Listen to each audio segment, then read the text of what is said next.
What's good, y'all? Welcome back to the MoandOthepod podcast. It's your boy O. We speaking. Got my dog Mo. Got Dr.Gary, Warford. Our interviewee this week. We had some technical difficulties. We starting out with technical difficulties. Whole damn intro went missing during the upload process. So that's why it's me solo dolo doing this intro. But it's going to be a quick intro, you know what I'm saying? Because we got the rest of the interview on lock, edited, ready to go. All right. Quick background about our guest, Dr. Warford, former soccer coach, women's soccer coach at Pikeville University in Kentucky. He's from Richmond, Kentucky. He's a veteran, was in the Navy. He went to college at EKU. He got a doctorate at North Central University. Very, very educated guy. It was fun interviewing him. It's going to be a good interview. A lot of good stuff came out of it. We learned a lot of good stuff about him too, and then his journey and his transition from military and regular college to being a college coach and being at that type of pedestal. So a lot of good stuff coming in this episode. Stay awake, stay alert. You know what I'm saying? It's a lot of good stuff finna drop. All right, man. So enjoy the episode. Let's get it, man. Episode 8, MoandOthepod podcast. We here, 100% at you. Let's get it. All right, cool. So, I know you have some military background. So, what is your current opinion about, the events happening over in Ukraine and Russia, and then our involvement, as the United States? What's your opinion on that, being a former serviceman? Phew, Lord, let me see. Yes, sir. Let me give you an analogy. What's going on in Ukraine is like a bully pistol whipping a blind kid and then telling everybody else in the playground, don't attempt to help the blind kid because I'm going to shoot you. Essentially the blind kid that's getting pistol whipped is Ukraine by the big bully, Russia. And quite frankly, if the Russians didn't have and threaten the use of, mass destructive weapons like chemical, biological, and nuclear, we could go in there and clean them out. But unfortunately, he's a superpower with his finger on the button. He's threatened it many times, and that's kind of holding us back. But you know what? Again, we talked about resiliency of the human power and the human strength and the human resolve. The Ukrainians, I think, are giving the Russians a little bit more than they've got to chew. That they bit off a little bit more than they could chew. Because they're fighting for their lives, they're fighting for their land, and they're fighting for their culture. And just like in athletics, when you really believe in something and you are part of a team and you're trying to overcome something that's totally against you, the odds are, as long as you stay together and you've got a clear picture of what you're supposed to do, there's nothing that's going to break that. And I think that the United States we have a lot of resolve or restraint, because I think previous administrations might have just gone on in and started World War III. But I think that our current president, along with our NATO allies, are taking their time with this and truly understanding the scope of this, because we've isolated Vladimir Putin and he really has no place to go.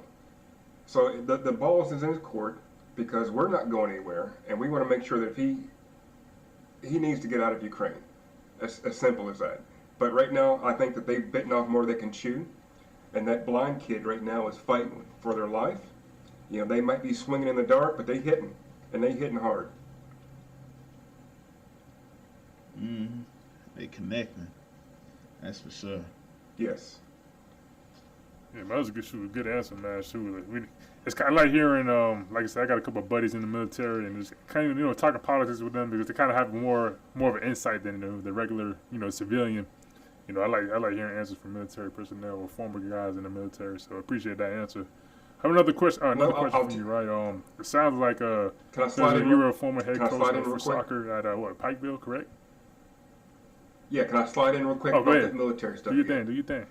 Hey, God bless our troops and protect them. And again, we've got the finest force on the face of the earth, and if we need to unleash them, we would. but we would do it professionally. What we're seeing that's happening from the Russian military, they are essentially a bunch of thugs going in and attacking civilians. You know, when we go to war, it's because we have to, and it's usually to liberate someone or help somebody that needs help. And we have restraint, and we have rules of war that we practice, and that's one of the things that I really appreciate. And I learned that when I was in the military, that we have restraint. Just because you have great power doesn't mean you have to use great power. And unfortunately, we're seeing a great power misuse their authority against some people that really don't deserve it. I'll get off my pulpit.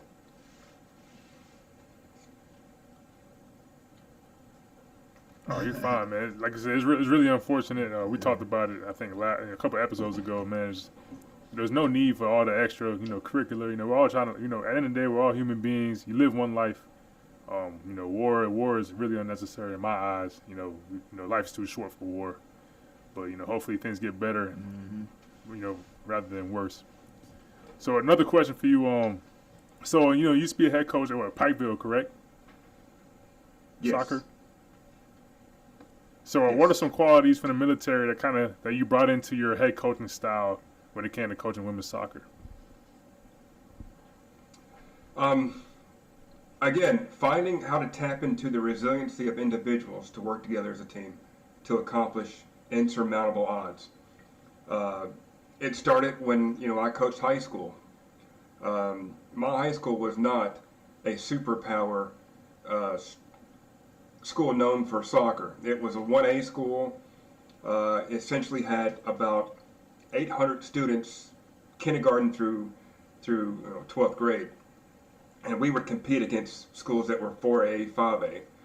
And one of the reasons why we were able to compete is the simple fact that once you tap into that understanding that if you do your job as an individual, that person on the left, that person on the right of you, and that person in front of you, and that person behind you has got your back. And regardless of what the scoreboard says, as long as you leave it all on the field, hopefully we win. But if we don't, we know we gave it all we've got, and we build for the next match. And I brought that to the University of Pikeville as well, because when I came in 2010 as an assistant coach, I quickly learned that the college game is, and you all know this as former athletes, the college game is faster, it's bigger, and it's a lot more noise out there that you have to deal with. But I quickly learned that this institution, we were a bit underfunded, and we had to compete against some big bullies out there. And one of the things that I wanted to do was to come in and exert my leadership. But again, these weren't my teams. I might have been the head coach, but once we get through that 1 week, 2 weeks of 2-a-days, and you start seeing leaders on your team, and you start making them understand that, hey, this is not my team, this is your team. And once they buy into that whole teamship mentality, you don't have to wear a captain's badge to be a leader. Anybody can be a leader. And once you understand that, and you trust, and you have a mutual respect with your fellow teammates, you can accomplish anything. We did that. I enjoyed my time as a head coach at the University of Pikeville. It was a tremendous experience. I got to meet a lot of really cool people. I got to have some Hollywood moments of things that some upsets that games we weren't supposed to win. I got to see places I probably never would have seen just as a professor on campus. So it was a truly great experience, and I still have connections with players and former players of mine that still reach out to me to check on me, and I check on them, and it's the greatest thing to see that some of them have actually gone on to be head coaches themselves.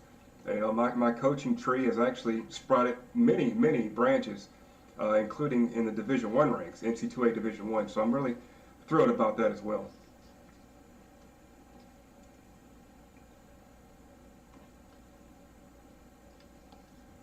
Most def.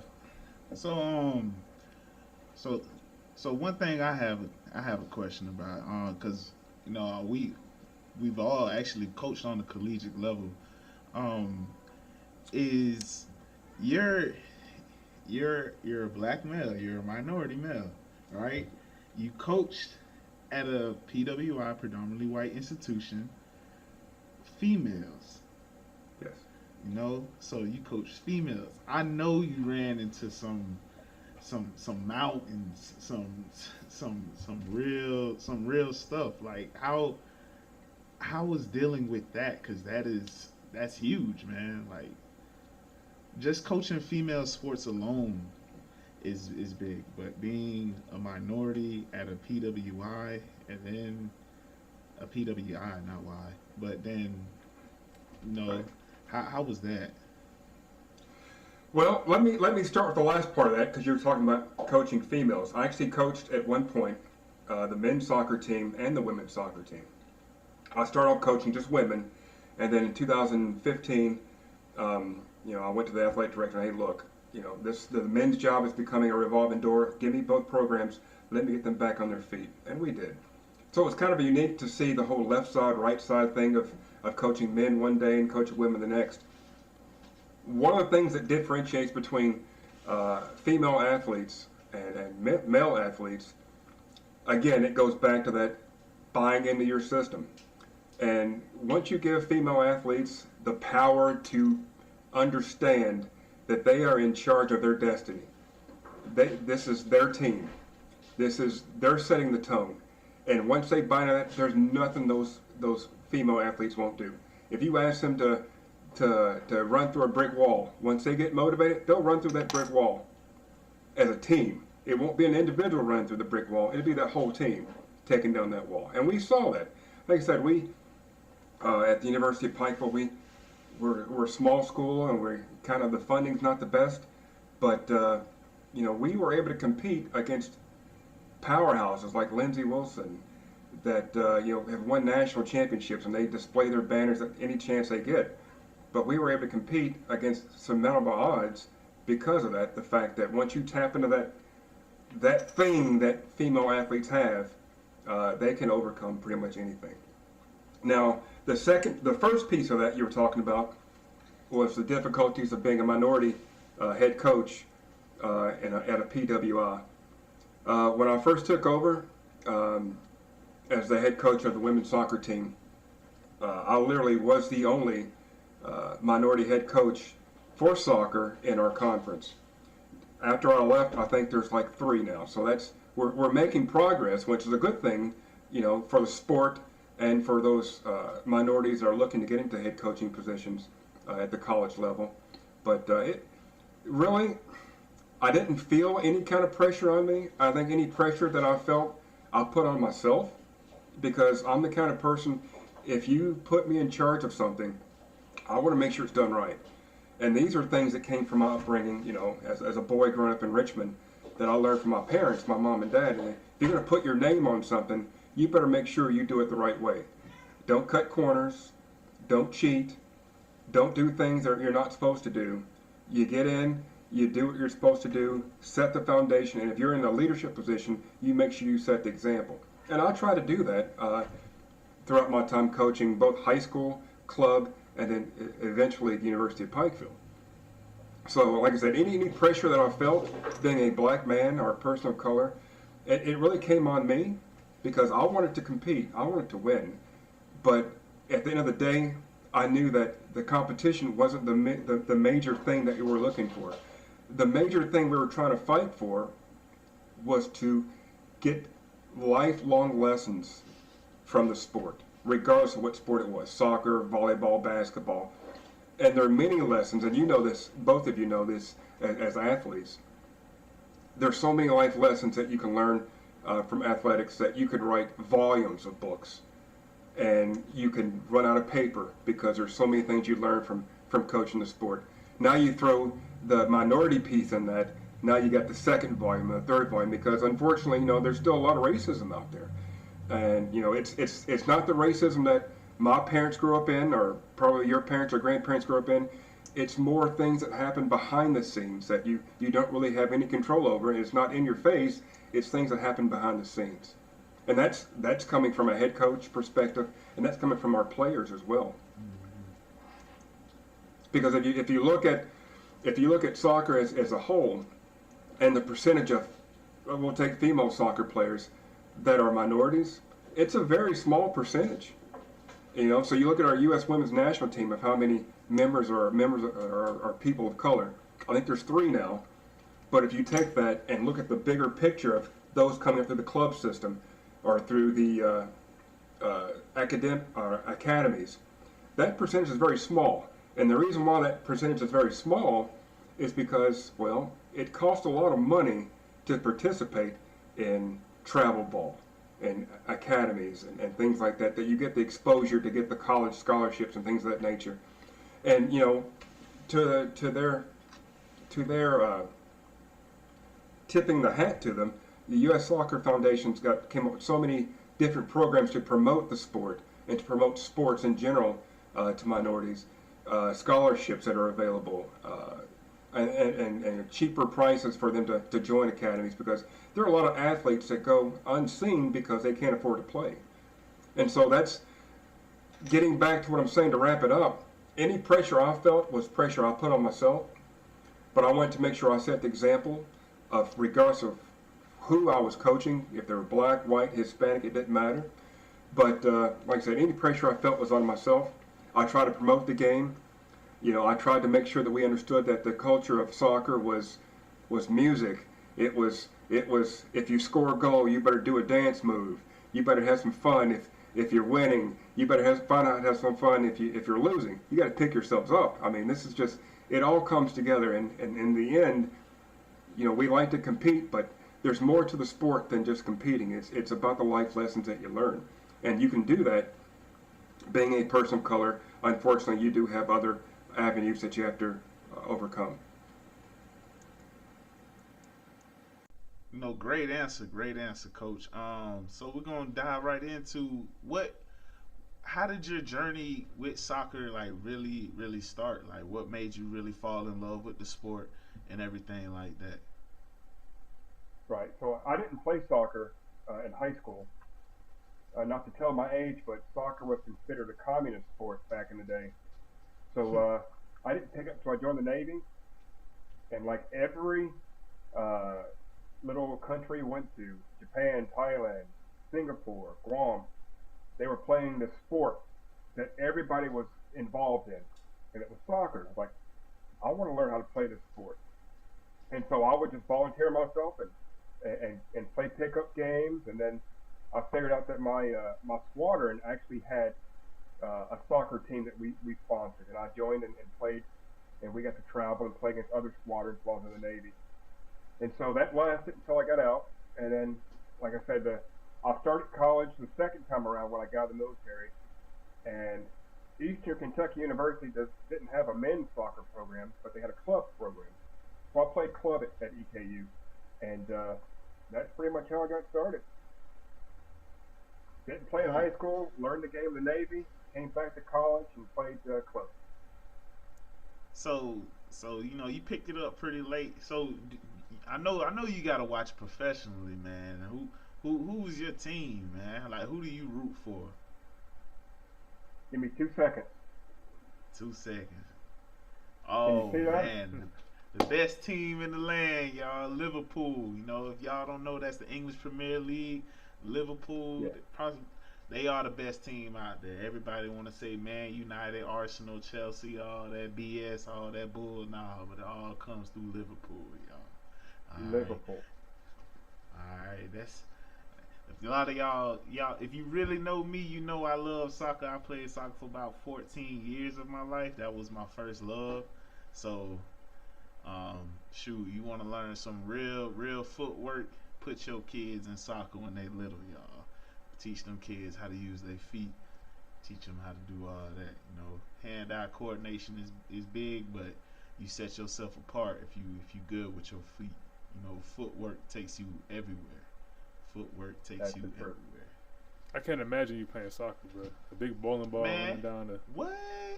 See, I wasn't always big, bro. I was small. Where the pictures I was small. Where's the evidence? Pull up the picture. I'm gonna pull up the pictures. I'm gonna send you a picture that you can edit into this episode. So y'all hear this on YouTube. So he gonna edit this picture in. I'm gonna send him a picture. Photoshop. That's what it is. So he could. So right now that picture should be sliding into YouTube. I got pictures of me playing, bro. The late great Go Kobe ahead. Bryant was a soccer player. Exactly. Kobe played soccer first. He I can played believe I soccer can believe first. Kobe. I can believe Kobe. Because Kobe, you know, he could run. He's a bet. basketball player. They run a lot too. Bro. I can't see bro. it. Bet, bro. All right, John cool, Stockton bro. was a Cool. soccer player. Played soccer, bro. Can't even lie, You man. hating on me, oh. You know, I gotta hate because I never played it in my life. I'm terrible at soccer. I was that guy back in the day calling soccer players field fairies. That was me. Oh, I'm this sorry. guy. I'm sorry. Nah, but I respect soccer players, man, because kind of learning about concussions, injuries, and all that. Soccer players are actually tough people, man. Breaking ankles, Tough, man. concussions. I had a couple Breaking shins. girl soccer players at my college, man. Like their careers ended because of concussions, and you know, it's actually an intense sport. And there's a lot of respect to those guys. Concussions actually becoming the leading injury of women's soccer players. It used to be ACL, now it's becoming concussion. Yeah, That's it's crazy. And one thing I used to always notice is that like the women, especially women soccer players, they play a lot harder than the men, in my opinion. To be real with you, they're more physical, man. Them girls, them girls mean, bro. They mean on that field. But kind of like Coach On the said, man. pitch. Those female athletes, they buy in, man. Just my little time as coaching girls weightlifting. Once you get them all going together as a unit, they're strong. You know what I'm saying? They're gonna go hard, 100% for you. You know, wall to wall. Versus guys, you know, I feel like us as men, there's a lot of ego. You know what I'm saying? Ego, and then sometimes we want our spotlight, our time in the light, in the spotlight. So when it comes to female athletes, there's a lot of respect. Exactly. You know, females that work great in a unit. Not to quote a movie, but there's a movie, The Longest Yard, the remake with Adam Sandler. Mm-hmm. And whenever somebody talks about the egos, I think about Brucey. Remember Brucey? It's Brucey's time. Yeah. It's Brucey time. Yep. Oh, too much Brucey's popcorn. time. Everybody's got a Too much Brucey time. I had too much popcorn. Hey, coach. So, okay, you coached both of them simultaneously. What would you say? Did you have more fun coaching, guys or girls? Well, let me put this politically correct. I like them both. I love them both. There were times when I had more fun with the guys, and there were times I had more fun with the girls. There were times when the guys would just upset me to the point where like, what the hell am I doing? And the girls would come to practice and like they're all cheerful and ready to go like, this is why I'm doing this. So it was always a perfect balance to coach both. Now, I say a perfect balance because you were coaching both, but you really didn't have a lot of time for yourself. Because once you finish one practice, you're preparing for the next practice. Once you finish one match, you're getting ready for the next match. You got to find a way to flush that out. And thankfully for me, when I did coach both, I had a very good staff. My assistant coach was an amazing guy who kept my true north. He kept my feet planted to stay focused on either one or the other. So they were both fun. There's little things you have fun with in both of them, men's and women's. So a quick question. Balancing two college programs, man. I can't imagine, because college, it's more than coaching. You got to recruit. You got to manage a budget, set up travel, equipment, budget. How'd you do it for both sports? It's crazy. Two collegiate sports. You're in charge of. You have to manage all that stuff. Basically on your own. You got your assistant stuff, but you're the head man. You make the decisions at the end of the day. Well, thankfully, by the time that I decided to take on both, let me back up. I coached high school soccer in the state of Kentucky for many years before I came to college and coached college soccer. So I had a really good network of recruiting already built in the state and surrounding states. So that was a positive going forward. As far as balancing out both, recruiting for both, I love recruiting. That's probably one of the biggest things I'm going to miss about coaching college soccer is getting to go out and watch the club games or watching the high school games and meeting new people and seeing all these players that are, watch them as they're freshmen or even eighth grade coming up to when you actually start talking to them in the sophomore and junior year. I really miss watching players develop in these programs, and like I said, getting to meet new people. But it wasn't really difficult. You just got to be disciplined, like anything else in life. If you really enjoy something and you love it, and you're doing it for an institution that you absolutely want to see excel, then you're going to do everything you can to make sure you accomplish your goals. And it wasn't that much of a task because you had your spreadsheets, you had your targets of who you were going for, you knew. You mapped out, if my assistant coach was going to go recruit certain tournaments, I was going to go recruit certain tournaments. I mean, it wasn't difficult. It got me out of the house. It got me to some restaurants I never got the chance to eat, like Skyline Chili and Five Guys and Chipotle, because road food calories don't count, right? So I got to enjoy all that stuff. Man, all our Cincinnati listeners, I'm sorry to say this, but that Skyline Chili, man, that ain't it for me. What happened? We got to end it now.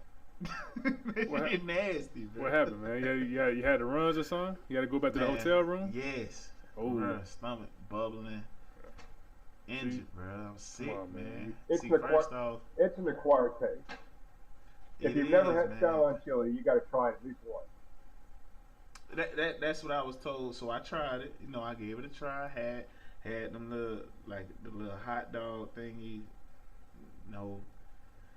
Then the spaghetti. They put chili on spaghetti, and they give you like a mound of cheese on top. I'm like, man, I knew my stomach was gonna be tore up. That sounds pretty dangerous. That sounds pretty. No, that's fine. Hey, listen now. You got to coordinate. You don't just go with the chili dogs and the spaghetti. You got the burritos. You got the nachos they've got. I mean, you got to coordinate them. I'm good off of that, man. I'm good off of stuff. that. You're missing I out. was told to try the spaghetti and the hot dogs. So I was like, all right, I'll try it. First off, the hot dog, the hot dog itself is more bun than hot dog. So you mad that there's not enough hot dogs? You got bun, bruh. You just bit a whole thing of cheese and bread. So just bread. I was like, oh snap! And it's not, bruh. The cheese not melted. It's just shredded cheese. At this point in the interview, you need to put in the disclaimer that the views expressed on this panel aren't expressed by all three people on the panel, because I love Skyline Chili. I've got cans of it. I mean, whenever I purposely recruit kids from Northern Kentucky, I would recruit kids from Northern Kentucky just to go to get Skyline.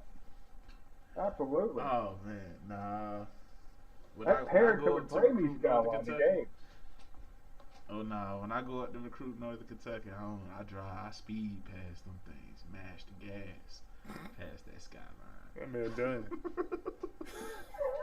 If it's at a red light, I gotta blow through the red light. I got to. I can't stop next to it. Can't do it. So, Coach, I got another question for you, right? Since we're on the topic of recruiting. I know the past couple schools the past school I've been at was Franklin Pierce. Their D2 school, their women's program is pretty good, but their main recruiting, the main recruiting hotbed was international players. What's your opinion on international players? Were you ever involved in recruiting some international players, and other schools that you guys faced? Did they have international players that were pretty impactful? Yeah, my first international player that I recruited on the women's side was Natalie O'Brien, who's actually playing for the Irish national team. So she was a center back that came in. She was a unique player, and she went on to play for the national team. Yeah, Natalie O'Brien. And then on the guys' side, when I came over to the men, I was like, the first thing we have to do is we have to recruit international players. So you look at the Mid-South Conference, all the teams that were in the top tier, their rosters were filled with international guys. And so we got connected with a program called College Cup El Salvador. And they actually sent me down to El Salvador for 3 years each summer to recruit players. So that was a great avenue. And then we have agencies that understood the University of Pikeville's recruiting profile, the cost of attendance, our academic profile, and things of that nature. And they would send me, video of kids that I could look at, and we'd reach out, and we'd Skype with them and talk to them, give them our interview to make sure they were going to be a good fit in University of Pikeville. And, we brought in some really good ones. Anibal Navarro was the men's soccer team's very first team all-conference. And he very well should have been an All-American. But, it's coming from, our school, we didn't get a lot of publicity, and he didn't get a lot of traction. So first team all-conference is real good to me. But, yeah, I'm all about international. Because, again, we talk about the culture of soccer. It's not an American culture. It's not a Hispanic culture. The culture of soccer is all these cultures blending together to play this beautiful sport, and it's truly phenomenal. I would not want to play on a team of just a group of people that look the same. I want a potpourri of a team that represents cultures from all over, because once you get that together, it creates a style on its own that's absolutely beautiful. And that's why the game is called the beautiful game. We talk about, Liverpool. We talk about the English Premier League. It's the English Premier League, yes, but look at the roster.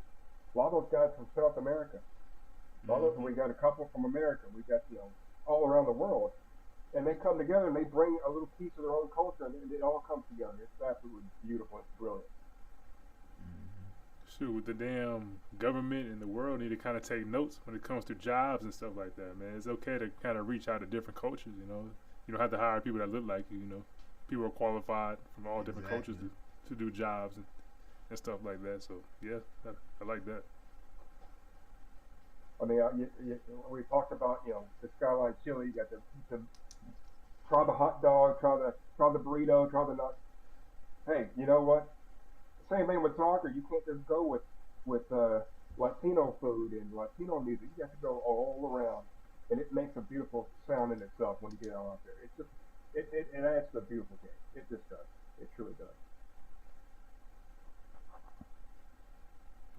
Most definitely, man. Shoot. Most definitely, Coach.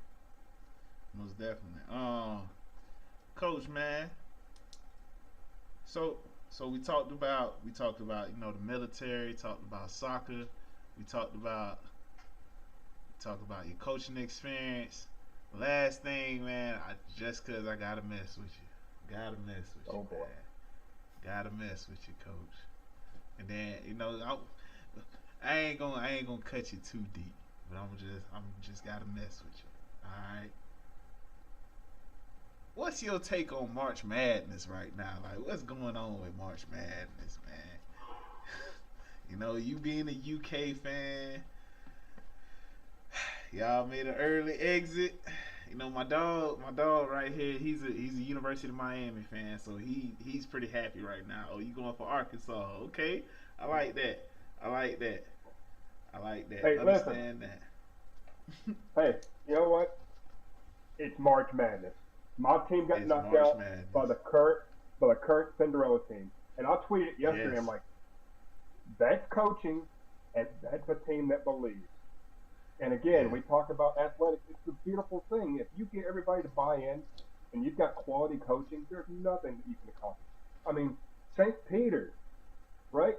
They've got 600 kids total in all their universities. They don't even own their own gym. They have to play in like a high school gym or something crazy. I heard they don't have their own facilities, and they've taken down giants like Kentucky, like Purdue.